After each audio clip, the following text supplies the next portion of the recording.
বছর পর মেজর মুজাফফর, যিনি সাবেক প্রেসিডেন্ট মেজর জিয়াউর রহমানের হত্যাকাণ্ডের সাথে জড়িত, তাকে গ্রেফতার করা হয়েছে। কিন্তু এই গ্রেফতার ৪৫ বছর উনি রহস্যজনক ভাবে উনি আত্মগোপনে ছিলেন, পাসপোর্ট পরিবর্তন করেছেন, নাম পরিবর্তন করেছেন, কেউ বলছে যে উনি চেহারাও পরিবর্তন করেছেন। কিন্তু ওনাকে গ্রেফতার করতে ৪৫ বছর কেন লাগলো, এবং এখনই বা কেন ওনাকে গ্রেফতার করা হলো, কোন ইস্যুকে কেন্দ্র করে ওনাকে আসলে গ্রেফতার করা হলো? আর উনি নাকি দেশে আসা যাওয়া করতেন, সেটাও তো কিভাবে সম্ভব ছিল যে দেশে আসা যাওয়া করতেন তিনি? কেউ বলে উনি ভারতে ছিলেন, কেউ বলে উনি কানাডায় ছিলেন। আসলে উনি কোথায় ছিলেন সেটাই এখন একটা রহস্য। আমি সেটা নিয়ে আলোচনা করবো, পাশাপাশি আমরা আলোচনা করবো রয়টার্স থেকে দেওয়া সাক্ষাৎকারে শেখ হাসিনা বলছে উনি ডিসেম্বরে ফিরবেন, কিন্তু পররাষ্ট্র মন্ত্রণালয়ের মুখপাত্র ভারতের তিনি বলছে যে আইনি প্রক্রিয়ার মাধ্যমে সেটা নিষ্পত্তি হবে, যদিও সরাসরি ভাবে তারা ফিরতে দিবে কি দিবে না বা সেটা নিয়ে সরাসরি কোনো উত্তর না দিলেও সেটা নিয়ে তারা নতুন হিসাব নিকাশ শুরু করেছে। তো কি হতে যাচ্ছে শেখ হাসিনার ফেরা, আসলে শেখ হাসিনা ফিরবে কিনা এমন প্রশ্ন দেখা দিচ্ছে। আমরা এইসব নিয়ে কথা বলবো, কথা বলার জন্য আমার সাথে উপস্থিত আছেন সারাওয়ার হোসেন, আইনজীবী, বাংলাদেশ থেকে। আপনাকে স্বাগত আমাদের আজকের অনুষ্ঠানে। জি ধন্যবাদ। আমি আমি শুরুতেই মেজর মুজাফফর নিয়েই কথা বলতে চাই যে কিভাবে সম্ভব হলো ৪৫ বছর আত্মগোপনে থাকা, আর সেই বিএনপি এর আগেও ক্ষমতায় এসেছে, তো আমরা বা এত বছর পর্যন্ত আমরা কাউকে শুনিনি আসলে মেজর বা প্রেসিডেন্ট জিয়াউর রহমানের হত্যাকাণ্ডের তদন্তের বিষয়ে, বা বিএনপিকে সেভাবে কখনোই আমরা উদ্যোগী দেখি নাই। তো সবকিছুই একটা রহস্যজনক। এই রহস্যের কারণ কি, বা ৪৫ বছর আসলে উনি কোথায় ছিলেন, কেন, কিভাবে ছিলেন, আর ওনাকে এখনই বা কেন গ্রেফতার করা হয়েছে? কোনো এমন সুনির্দিষ্ট কোনো কারণ আছে? ধন্যবাদ আপনাকে, ধন্যবাদ সুপ্রিয় দর্শক। দেখুন, এর চেয়েও বড় রেকর্ড আছে যে ফিউজিটিভ, যারা আইনের কাছ থেকে পলাতক থাকে তাদেরকে ফিউজিটিভ বলা হয়। এর চেয়েও লংগেস্ট রেকর্ড আছে। সো দেরিতে হলেও সে গ্রেপ্তার হয়েছে, আইন তার নিজস্ব গতিতে চলবে। বিএনপির আগের টার্মগুলো তাকে কেন খুঁজে পাওয়া যায়নি, এটা হয়তো এটা কারণ হতে পারে সে পলাতক ছিল। যেমনটি আপনি বললেন সে এক্সকিউজ মি যেমনটি আপনি বলেন সে ইন্ডিয়াতে নাম পরিবর্তন করে থেকেছে, অন্যান্য দেশে গিয়েছে। আপনার মেজর জেনারেল মইনুলের বই থেকে জানা যায় যে সে থাইল্যান্ডে গিয়েছিল। সো সে যেহেতু ওয়ান্টেড ছিল, সে যেহেতু প্রেসিডেন্ট জিয়া কিলিং এর সাথে জড়িত ছিল, তো তার এই অপরাধ কন্টিনিউ করেছে। সেনা আইনে কিছু ধারা আছে যেটা কখনই তামাদি হয় না, যেমনটি এই খুন, তারপরে ডেজার্টার, এরপরে আপনার মিউটিনি, প্রপার্টি রিলেটেড অফেন্স, ধর্ষণ, এই সমস্ত কখনই তামাদি হয় না। সো তার অপরাধটা অ্যালাইভ ছিল, এবং যখনই ধরা পড়বে তখনই সে আইনের আওতায় আসবে। ৮১ সালে কিলিং এ নিশ্চয়ই সেখানে তদন্ত হয়েছে, সেখানে তার সম্পৃক্ততা সম্বন্ধে ফাইন্ডিংস আছে, সুপারিশ আছে। সো সেনাবাহিনীতে যে কোনো ঘটনায় নতুন করে একটা তদন্ত হবে, সেই তদন্তে এগুলো সব বের হয়ে আসবে। কোথায় এতদিন ছিল, কিভাবে ছিল, কার আশ্রয় প্রশ্রয় ছিল, এবং কিভাবে পালায় থাকতে পারলো। আমরা ইতিমধ্যে জেনেছি যে মাসুদুদ্দিন চৌধুরীর সাথে তার নিয়মিত যোগাযোগ ছিল, লেফটেন্যান্ট জেনারেল মাসুদুদ্দিন চৌধুরী, যে যুদ্ধ আন্তর্জাতিক অপরাধ ট্রাইব্যুনাল সহ বেশ কিছু মামলায় এখন বিচার ফেস করছে। তো ওখান থেকে তার মোবাইল ফরেন্সিক করাতে তার লোকেশনটা বের হয়েছে যে সে বাংলাদেশে। অতএব তাকে লোকেশন লোকেট করা এবং অ্যারেস্ট করা তত সহজ হয়েছে। বিএনপির আগের টার্মগুলো হয়তো সে দেশে আসে নাই, বা এইভাবে কারোর সাথে যোগাযোগ করে নাই, আইন শৃঙ্খলা বাহিনী তাকে খুঁজে পায়নি। সো এখন খুঁজে পেয়েছে, বেটার লেট দেন নেভার। এখন তার এই যে অপরাধ সে করেছে সেই অপরাধের বিচার হবে। সরকারের পক্ষ থেকে আমরা একটা স্টেটমেন্ট দেখলাম, স্বরাষ্ট্রমন্ত্রী বললো যে অন্য অন্য আসামিদের যে আইনে বিচার হয়েছে তার সেই আইনে বিচার হবে, অর্থাৎ তার সেনা আইনে বিচার হবে। অতএব আমরা ধারণা করতে পারি যে তার বিচারটা হয়তো কোর্ট মার্শালে হবে। এখন এখানে অনেকে বলে যে এই হত্যার সাথে, জিয়া রহমান হত্যার সাথে র জড়িত ছিল, কেউ বলে যে তাকে র রেখে দিয়েছে, রয়ের আশ্রয় প্রশ্রয় ছিল। তো এরকম আপনি মনে করেন কিনা? আবার সেনা আইনে বিচার হওয়া নিয়ে অনেকে বলছে যে তাহলে আমরা রহস্যটা জানতে পারবো না, যে আসলে জিয়া রহমানের সাথে কি হয়েছিল, এখানে কিভাবে ঘটনা ঘটেছিল, সেই রহস্যটা তো অনেকে জানতে চায়। আপনি দেখুন, সেটা মনে করেন কিনা? প্রেসিডেন্ট জিয়া হত্যাকাণ্ডের পরে জেনারেল মঞ্জুর পুলিশের হাতে গ্রেপ্তার হয়েছিল, এবং সেখানে জেনারেল মঞ্জুর একটা স্টেটমেন্ট করেছিল যে তাকে যেন পুলিশের কাছে হস্তান্তর করা হয়। তার মানে ধারণা করা হয়েছে তার কিছু বলার ছিল, কিন্তু সে বলতে পারে নাই। তাকে চট্টগ্রাম সেনানিবাসের এমপি চেকপোস্টে, যতটুকু আমার মনে পড়ে, ক্যাপ্টেন আজাদ নামে একজন অ্যালেজলি এরশাদের নির্দেশে তাকে হত্যা করা হয়, জেনারেল মঞ্জুরকে। অর্থাৎ জেনারেল মঞ্জুর যা কিছু বলতে চেয়েছিল সেইটা বলার সুযোগ আর তিনি পাননি। বাকিদের 18 জনের কোর্ট মার্শাল হয়েছে, এর মধ্যে 12-13 জনের ফাঁসি আদেশ হয়েছে, বাকিরা বিভিন্ন টার্মসে জেল খেটেছে। তো এখানে জানা মতে এই একমাত্র আসামি যে বেঁচে আছে, অপরাধী যে বেঁচে আছে, এবং যেহেতু সে এখন আর্মি হেফাজতে আছে, এইবার একটা সুযোগ আসছে যে আসলে সেখানে কি প্ল্যান ছিল, কি ষড়যন্ত্র ছিল, সেখানে রয়ের ইনভলভমেন্ট কতটুকু ছিল, সেখানে ইন্ডিয়ার ইনভলভমেন্ট কি ছিল, এরশাদ কেন এই হত্যাকাণ্ডের আদেশ দিল, এইগুলো আরো পরিষ্কার ভাবে সামনে আসার একটা সুযোগ সৃষ্টি হয়েছে। এবং যেহেতু একজন প্রেসিডেন্ট হত্যাকাণ্ডের শিকার হয়েছে, এখানে পাবলিক ইন্টারেস্ট রয়েছে এবং পাবলিকের জানার অধিকার রয়েছে। তো এখানে কোর্ট মার্শাল হলেও যা কিছু হচ্ছে সেটা জনগণ জানবে বলে আমরা আশা করি। তো যেমনটা বলেছিলাম যে ওই নিয়ে আরেকটা তদন্ত হবে, সেই তদন্তেই সবকিছু এখানে এখানে বের হয়ে আসবে। এবং ওই সময় কিন্তু দুইটা মামলা হয়েছিল, অনেকে একটা ভুল ধারণা বাজারে ছড়াচ্ছে যে সে কনভিক্টেড আসামি, যেটা রং, যেটা সঠিক নয়। সে যখন জেনারেল মঞ্জুর সহ যখন পালাচ্ছিল ফটিকছড়ির দিকে, ওই সময় কর্নেল মতিন সহ আরো 2-3 জন তখন আপনার আর্মির সাথে সংঘর্ষে, আর্মির সাথে সেই সময় মারা যায় তারা। এবং এইখানে এই মোজাফফর সাহেব তখন পালাই যেতে সমর্থ হয়। তো উনি তখন থেকে পলাতক।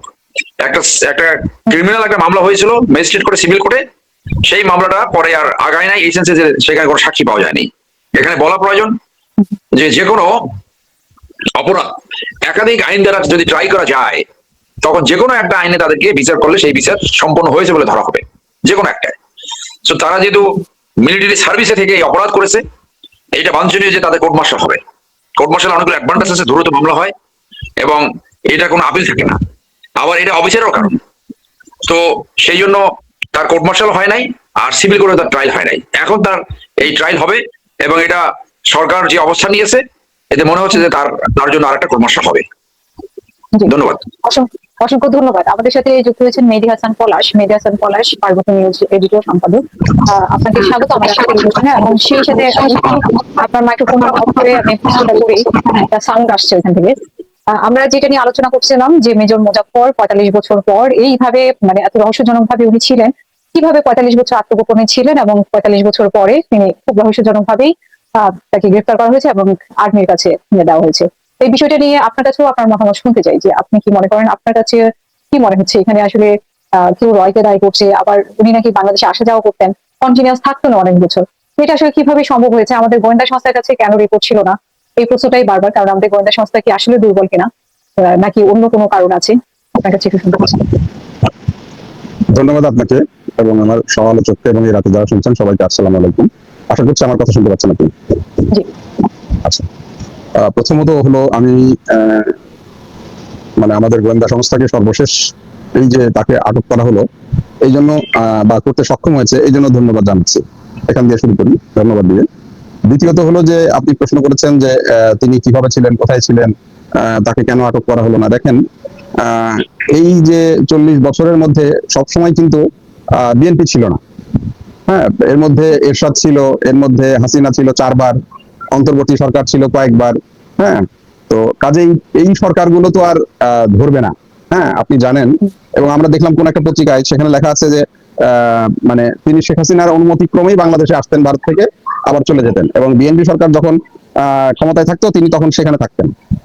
তো এই যে পরিস্থিতিটা, এবং তাকে ধরা পড়ার পরে আমি বেশ কিছু লোকের কাছে শুনেছি, তারা বলেছেন যে ইনি তো আত্মগোপনে ছিলেন না, ইনি বেশ যদিও বলা হচ্ছে আত্মগোপনে, কিন্তু তিনি ফ্রিকোয়েন্টলি নানা জায়গায় ঘুরতেন, বিভিন্ন সভা সমাবেশ বা প্রোগ্রামে যেতেন, হয়তো লোকজন তাকে চিনত না, বা তার ওই যে ওই সময়ের চেহারার সাথে এখনকার ছবির কোনো মিল না থাকাতে অনেকেই তাকে চিনত না। আর জিয়া হত্যাকাণ্ডের বিষয়টা অনেকটাই মানে চাপা পড়ে যাওয়ার কারণে এটি আলোচনায় ছিল না।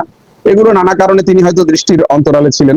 তবুও সেই অন্তরালের পেছন থেকে গোয়েন্দা সংস্থা এত বছর পরে তাকে আবার আটক করে নিয়ে এসেছে, এই জন্য ধন্যবাদ জানাচ্ছি। এটা হলো প্রথম কথা। দ্বিতীয় কথা হলো জিয়া হত্যাকাণ্ড নিয়ে, হত্যাকাণ্ডের ইতিহাস নিয়ে আমার সহ আলোচক আলোচনা করেছেন। আমি সেই আলোচনার সেই জায়গাতে যাব না। আমি একটু বিচার প্রক্রিয়া নিয়ে কথা বলি। দেখেন, এখন তাকে আটক করা হয়েছে, তার বিচার হবে স্বাভাবিকভাবেই সামরিক আইনে, তার বিচার হবে, এবং সামরিক আইনে বিচার হলে অভ্যুত্থানের যে শাস্তি বা কু করার হয়তো সেরকম শাস্তি তার হবে। কিন্তু আমি এটাকে এভাবে দেখতে চাই না। আমি মনে করি তার বিচার হওয়াটা জরুরি, শাস্তি হওয়াটা জরুরি। তার থেকেও বেশি জরুরি এই ঘটনার পেছনের কারণটা বের করে আনা এবং অনুসন্ধান করা। যেহেতু তিনি মানে জিয়াউর রহমান হত্যাকাণ্ডের সাথে জড়িত একেবারে প্রথম সারির মধ্যে তিনি একমাত্র যাকে এ পর্যন্ত আমরা ধরতে পেরেছি, কাজেই তার কাছ থেকে আমরা এই হত্যাকাণ্ড সম্পর্কে এমনি আমরা জিয়াউর রহমান হত্যাকাণ্ডের ব্যাপারে সে সময়ের অনেক সামরিক কর্মকর্তাদের লেখা ইতিহাস বা তাদের বক্তব্য, তাদের আত্মজীবনী থেকে অনেক কিছু জানতে পেরেছি, কিন্তু জিয়া হত্যার সাথে জড়িত ছিল এমন কাউকে বা তাদের বয়ানটা পাইনি। তো এই সুযোগটা যেহেতু আমরা পেয়েছি, আমি মনে করি তাকে মানে সেনাবাহিনীর পাশাপাশি একটি সিভিল তদন্তের মাধ্যমে তার এই বিস্তারিত তার কাছ থেকে জানার চেষ্টা করা হোক। এবং এটা করার জন্য সহজ রাস্তা হলো যে জেনারেল মঞ্জুর হত্যাকাণ্ড, জেনারেল মঞ্জুর হত্যার একটা মামলা কিন্তু বিএনপি দায়ের করেছিল। এই মামলায় এই ভদ্রলোককে শোন অ্যারেস্ট দেখানো যায়, দেখিয়ে তাকে কিন্তু পুলিশের মাধ্যমে এবং আমাদের সিভিল গোয়েন্দা সংস্থা যারা আছে তাদের মাধ্যমে একটা যৌথ টিমের মাধ্যমে এই জিজ্ঞাসাবাদ করা জরুরি। এই জিজ্ঞাসাবাদে যেটা করতে হবে সেটা হলো যে আপনার এই তার যে মানে এটাকে কি বলে, জিয়া হত্যাকাণ্ডের সাথে আসলে কারা জড়িত, এটার সাথে কি এখানে এরশাদের ভূমিকা কতটুকু ছিল, এখানে মঞ্জুরের ভূমিকা কতটুকু ছিল, এই দুইজনের বাইরে ভিতরে তৃতীয় আরো কে কে ছিল, কোথা থেকে ছিল, কিভাবে ছিল, মানে এরশাদ এখানে কিভাবে খেলেছে, মঞ্জুর এখানে কিভাবে খেলেছে। মঞ্জুর যেটা বলা হচ্ছে যে মঞ্জুর আসলে জিয়া হত্যা চাননি কিন্তু ভিতর থেকে করেছে, এই বিষয়গুলো আসলে কি, মঞ্জুরকে কেন কিভাবে হত্যা করা হলো, কিভাবে তার হত্যাকারীদেরকে রক্ষা করা হলো, জিয়াউর রহমান হত্যাকারীদেরকে রক্ষা করা হলো, কিভাবে তাদেরকে পুরস্কৃত করা হলো, সেসব বিষয়গুলো জানা জরুরি। এখানে রাজনৈতিক কোনো ইনভলভমেন্ট ছিল কিনা, এখানে বিদেশি কোনো ইনভলভমেন্ট ছিল কিনা, সেটা সবচেয়ে বেশি জানা জরুরি। বিশেষ করে আমরা কিন্তু জানি যে মানে এটা ভারতীয় বিভিন্ন গোয়েন্দা সংস্থার, যেমন অশোক রায়না ভারতীয় রয়ের সাবেক কর্মকর্তা, তিনি তার বই ইনসাইড রতে তিনি লিখেছেন যে জিয়াউর রহমান হত্যার সাথে ভারতীয় গোয়েন্দা সংস্থা জড়িত ছিল। তো উনি শুধু এটা লিখেছেন, কিন্তু কিভাবে জড়িত ছিল, কতটুকু জড়িত ছিল, এই প্রক্রিয়ায় কাদেরকে তারা ইনভলভ করেছিল, এটা কিন্তু আমরা জানি না। নাম্বার 2 হলো, আমরা যদি আপনি শেখ হাসিনার গোপনীয় সহকারী মতিউর রহমান রেন্টু, মুক্তিযোদ্ধা যিনি কিছুদিন আগে মারা গিয়েছেন, তার একটি বিখ্যাত বই আছে আমার কাছে, নিশ্চয়ই আপনি বইটি পড়েছেন। সেই বইটির 42, 43, 41, 42, 43 পৃষ্ঠায় এই হত্যাকাণ্ডের একটা বর্ণনা দেওয়া আছে। সেখানে তিনি একটা বয়ান লিখেছেন যে শেখ হাসিনা দেশে ফিরে আসার পরেই তিনি তার খুব ক্লোজ একটি গ্রুপদেরকে তিনি মিটিং এ ডাকেন, এবং সেই মিটিং এ ডেকে তিনি বলেন যে জিয়াউর রহমানকে হত্যা করা হবে, এবং সেটা তিনি ভারতে থাকতে জেনেছেন। এবং সেই জিয়াউর রহমানকে যখন হত্যা করা হবে তখন কে কি ভূমিকা পালন করবে, কে কোথায় থাকবে, কে কিভাবে থাকবে, তার পুরো পরিকল্পনাটা তিনি তাদেরকে মানে বুঝিয়ে দেন এবং তাদেরকে সেই ভূমিকায় পালন করার জন্য বলেন। পরবর্তীকালে এটা নিয়ে আওয়ামী লীগের অন্যান্য লোকের মধ্যে সন্দেহ তৈরি হয়, কিন্তু সন্দেহ তৈরি হলে তিনি আবার মানে শেখ হাসিনার কাছে বিষয়টি জিজ্ঞেস করেন, এবং শেখ হাসিনা পরিষ্কারভাবে বলেন যে না, এই ঘটনাটি ঘটবে এবং এটা আমি জানি, তোমরা এই দায়িত্ব পালন করো এবং সেভাবে এই মানে অবস্থানগুলো নাও। তার অর্থ হলো শেখ হাসিনা যদি ভারতে থাকতে এটি জেনে থাকেন এবং মতিউর রহমান রেন্টুর এই বয়ান যদি সঠিক হয়, তাহলে কিন্তু এর সাথে মানে হাসিনার সংশ্লিষ্টতা এবং ভারতের সংশ্লিষ্টতা কিন্তু প্রমাণিত হয়, এবং শেখ হাসিনার স্বদেশে ফিরে আসার সাথে এই জিয়াউর রহমান হত্যাকাণ্ডের একটা সংশ্লিষ্টতা প্রমাণিত হয়। কাজে আজকে যখন আবার শেখ হাসিনা ফিরে আসতে চাচ্ছেন বা হুমকি দিচ্ছেন বা ঘোষণা দিচ্ছেন, সেই এমন একটা সময় যখন জিয়াউর রহমানের সন্তান তারেক রহমান বাংলাদেশে প্রতিনিধিত্ব করছেন, কাজে এই বিষয়ের ভিতরে কোনো আশঙ্কা, কোনো ঝুঁকি তৈরি করছে কিনা, এর ভিতরে কোনো পরিকল্পনা কারো রয়েছে কিনা, সেই বিষয়টি যদি আমরা খতিয়ে দেখা এবং এই ধরনের ঝুঁকি থেকে উত্তরণের জন্য এই মেজর অবসরপ্রাপ্ত মুজাফফরকে জিজ্ঞাসাবাদ করে তদন্ত করাটা অত্যন্ত জরুরি। বাংলাদেশের আগামী দিনের রাজনীতি, বাংলাদেশের নিরাপত্তা, বাংলাদেশের গোয়েন্দা সক্ষমতা এবং বাংলাদেশের প্রতিরক্ষা এবং এই যে বাংলাদেশ ভারত সম্পর্ক এবং বাংলাদেশের অভ্যন্তরে ভারতের যে হস্তক্ষেপ, এই সামগ্রিক বিষয়গুলোকে যদি আমরা এখানে তদন্ত করলে আমরা অনেক জিনিস জানতে পারবো, যে জিনিসগুলো আমাদের আগামী দিনে বাংলাদেশ ভারত সম্পর্ক নির্ণয়ের ক্ষেত্রে ভূমিকা রাখতে পারে, যে জিনিসগুলো আমাদের বাংলাদেশের অভ্যন্তরে এই যে সামরিক হঠাৎ বিভিন্ন সময় ঘটার চেষ্টা হয়েছে, সেসব বিষয়গুলো মানে বের করে এবং সেগুলোর প্রতিরক্ষামূলক ব্যবস্থা নেওয়ার ক্ষেত্রে এই বিষয়টা কিন্তু একটা ভূমিকা রাখতে পারে। তো সেই বিষয়গুলো থেকে আমি মনে করি আমাদের মানে উচিত এই বিষয়টি তদন্ত করে দেখা। এবং উনি খুব ইয়াং ছিলেন তখন, এখন হয়তো ওনার অনেক বয়স হচ্ছে, 45 বছর আগে উনি অনেকে বলে যে 30-এরও কম বয়স ছিল। যাই হোক, আমি ব্যারিস্টার সারোয়ার, আপনি যদি এই নিয়ে আরেকটু যোগ করতে চান তাহলে আপনার কাছে শুনতে চাই। এবং পাশাপাশি এই শেখ হাসিনার বিষয়ে এক ধরনের কৌশল অবলম্বন করছে ভারত। আমরা রণদীপ জয়সওয়াল, যেটা পররাষ্ট্র মন্ত্রণালয়ের মুখপাত্র, তিনি বলছেন যে আইনিভাবে সেটা দেখা হবে, সরাসরি আসলে কিছু বলছেন না। আসলে হাসিনার ইস্যুকে তারা কিভাবে মানে নতুন আরেকটা কৌশল হিসেবে ব্যবহার করছে কিনা, রাজনীতি কৌশল হিসেবে কোনো কিছু আবার মানে এটাকে ঘিরে কোনো নতুন অঙ্ক করছে কিনা, এরকম বিশ্লেষকরা বলছেন। তো আপনার কাছে কি মনে হচ্ছে? দেখুন, ভারতের একমাত্র ট্রাস্টেড বন্ধু বাংলাদেশ আওয়ামী লীগ, তারপরে তারা যার উপর নির্ভর করে সেটা হলো জাতীয় পার্টি। আপনার মনে আছে যে জাতীয় পার্টির এই বর্তমান সভাপতি GM কাদের 24-এর নির্বাচনের আগে ইন্ডিয়া থেকে ভিজিট করে বাংলাদেশে এসে সাংবাদিকদের প্রশ্নের জবাবে বলেছিল যে তাদের অনুমতি ছাড়া সে কোনো কিছু প্রকাশ করতে পারবে না, কি বিষয় নিয়ে মিটিং হয়েছে, কি কি সেখানে আলোচনা হয়েছে, পর্যালোচনা হয়েছে, নাথিং। তাহলে প্রেসিডেন্ট জিয়ার সাথে এর সাথে রাইভেলারি ছিল। এরশাদ ছিল পাকিস্তান ফেরত মুক্তিযোদ্ধা, প্রেসিডেন্ট জিয়া ছিল বীরত্ব মুক্তিযোদ্ধা। তো এই সাথে 75-এর 15ই আগস্টের ঘটনার আওয়ামী লীগ এইভাবে দেখে যে 15ই আগস্টের ঘটনার সাথে প্রেসিডেন্ট জিয়া জড়িত, এটা আওয়ামী লীগের ভাষণ। তো সেই ভাষণ তারা গত 15 বছর অনেকভাবে প্রচার করছে, এমনকি প্রেসিডেন্ট জিয়াকে আইএস এর এজেন্ট পর্যন্ত বানিয়েছে। যে বীরুত্তম, যে একটা সেক্টর কমান্ডার ছিল, তাকে আইএস এর এজেন্ট পর্যন্ত বানিয়েছে। তো এই সমস্ত ঘটনায় যে তাহলে প্রেসিডেন্ট জিয়া কে টার্মিনেট করার জন্য কে কে বেনিফিট পেল? ডাইরেক্ট বেনিফিট পেল এরশাদ। এরশাদ ক্ষমতা নিতে পারলো এবং 9 বছর সে রাষ্ট্র ক্ষমতা ছিল। আর বেনিফিশিয়ারি কে? আওয়ামী লীগ। তো আওয়ামী লীগ এবং জাতীয় পার্টিকে কে কে প্রমোট করতে চায়, কে প্রশ্রয় দিতে চায়, কে লালন পালন করতে চায়? সে ইন্ডিয়া এবং র।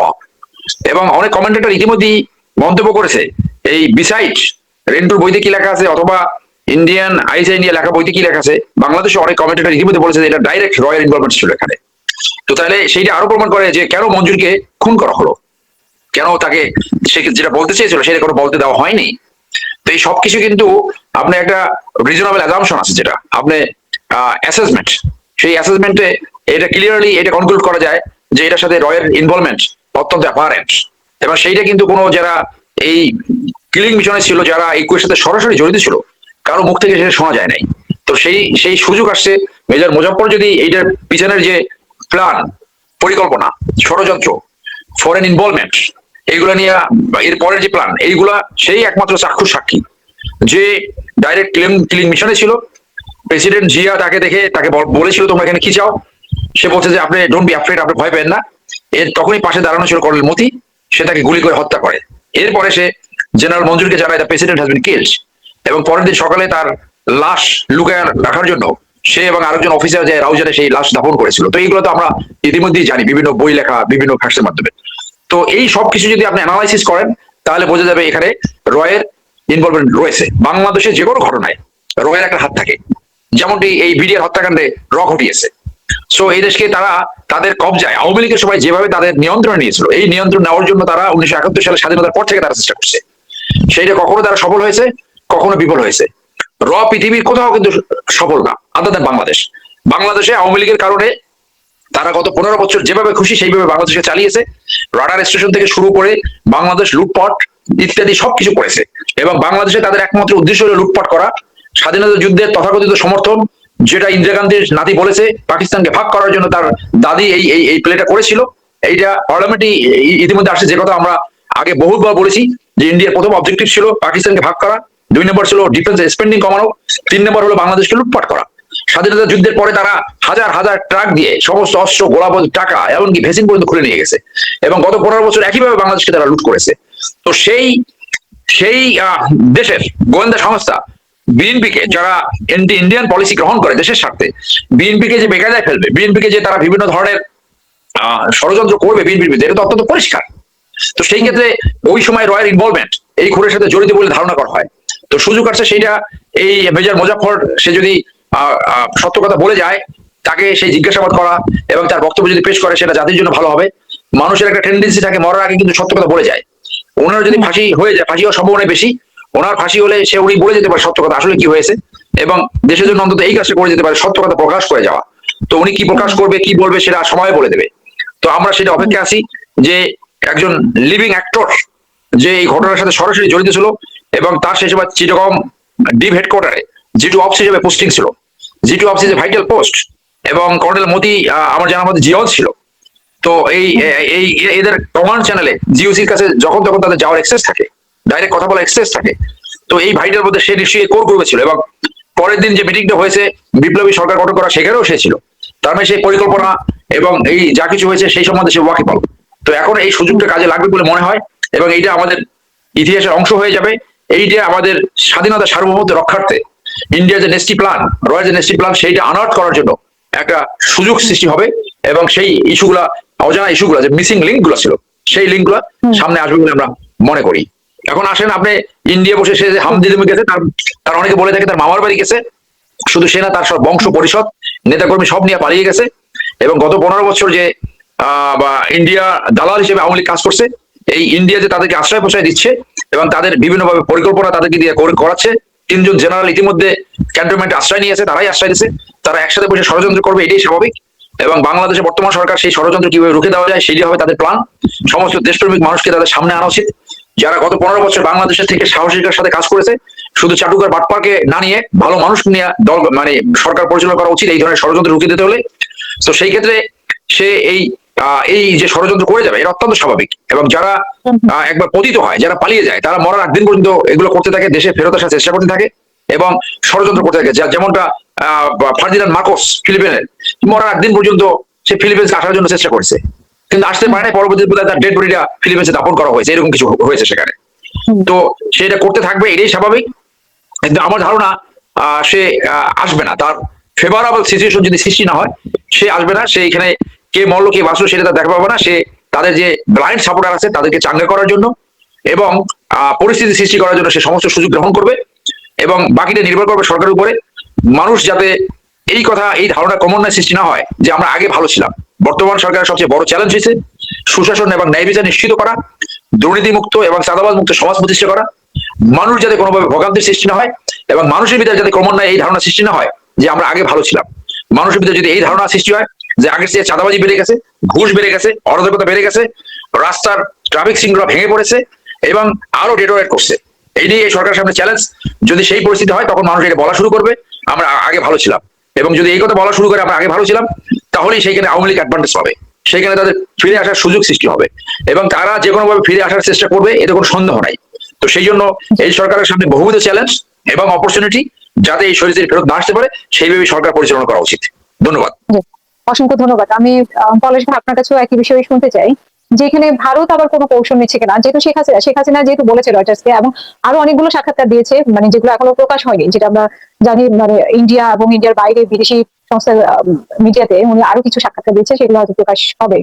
তো যেহেতু উনি বলেছেন যে উনি ডিসেম্বরে আসবেন, তো সেখানে উনি কি ভারতের সাথে কথা না বলেই বলেছেন কিনা, আবার ভারতের পক্ষ থেকে এরকম কৌশলগত মানে কথা কেন বলা হচ্ছে আপনার কাছে একটু শুনতে চাই।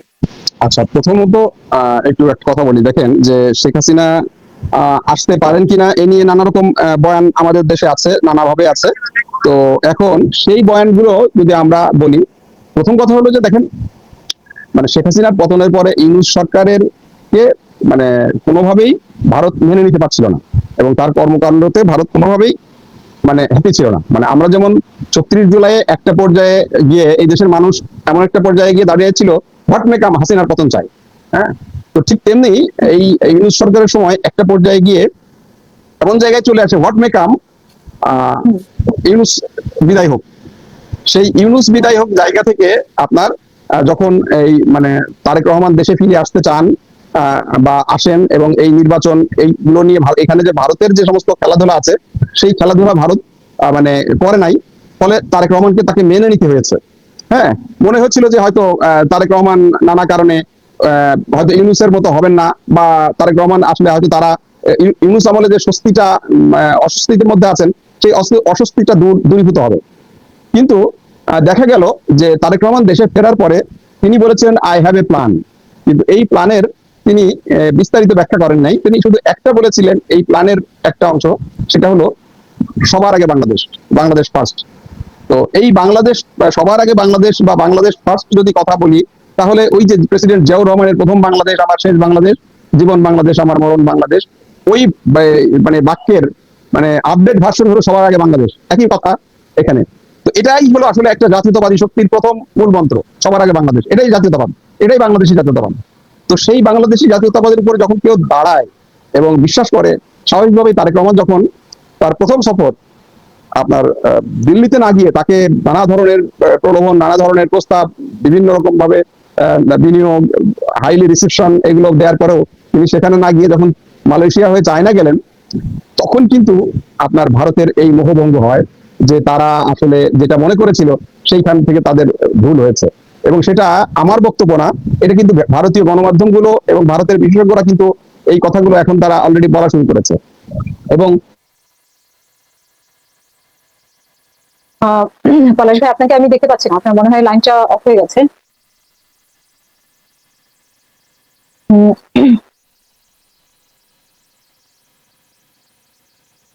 আচ্ছা, ওনাকে আমি দেখতে পাচ্ছি না। যাই হোক, আমরা ওনার বক্তব্য শেষে যেহেতু আমরা শেষ করবো, আরেকটা জিনিস গতদিন আপনি আলোচনা করছিলেন, সেই বিষয়টা যদি আরেকটু আলোচনা করি, যে গুম খুনের বিষয়ে যে মানে 15 জনের আরো মানে 15 জন এখন গ্রেফতার আছেন, আইনের আওতায় আছেন, কিন্তু সেখানে তারেক সিদ্দিকী বা মেইন যারা, তাদের নাম কি আসলে অন্তর্ভুক্ত হওয়া উচিত ছিল কিনা?